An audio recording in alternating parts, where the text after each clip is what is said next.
April 27న వరంగల్లో జరిగే BRS party రజతోత్సవ బహిరంగ సభను విజయవంతం చేయాలని కార్యకర్తలకు మాజీ ఎమ్మెల్యే గండ్ర వెంకటరమణారెడ్డి పిలుపునిచ్చారు.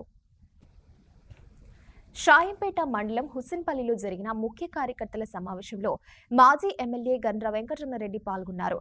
ఏప్రిల్ 27న జరిగే బీఆర్ఎస్ పార్టీ రజతోత్సవ బహిరంగ సభను విజయవంతం చేయాలని కోరారు. జూన్లోనో జూలైలో ఎప్పుడో ఒకటి పెట్టాలి.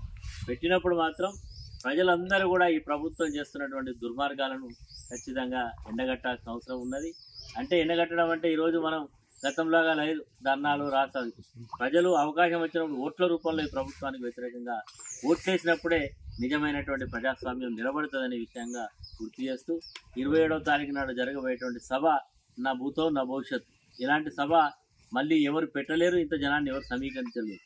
ఎందుకంటే ఈ ప్రభుత్వం మీద విశ్వాసం కోల్పోయింది.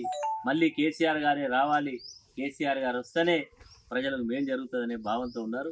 కాబట్టి కేసీఆర్ గారు ప్రతిపక్ష పాత్రను పోషించడంలో ఆయనకు పూర్తి మద్దతు ఇవ్వాలంటే రేపు జరగబోయేటువంటి సభ పెద్ద సంఖ్యలో షాయంపేట మండలంలో నుంచి, అదేవిధంగా హుస్సేన్పల్లి గ్రామం నుంచి, మన భూపాలపల్లి నియోజకవర్గం నుంచి 20,000 మందిని మన టార్గెట్ పెట్టుకున్నాం. మన టార్గెట్ను 20 అంటే 21 ఉండాలి తప్ప ఒక పర్సన్ కూడా నుంచి ముఖ్యంగా అందరు కలిసికట్టుగా రండి. మీకు కావాల్సినటువంటి వాహనాలు ఏమున్నాయి ఏం లేవు అన్నీ కూడా మేము తెలుసుకొని మీకు అరేంజ్ చేయడం జరుగుతుంది. మీరు ఉదయం మనందరూ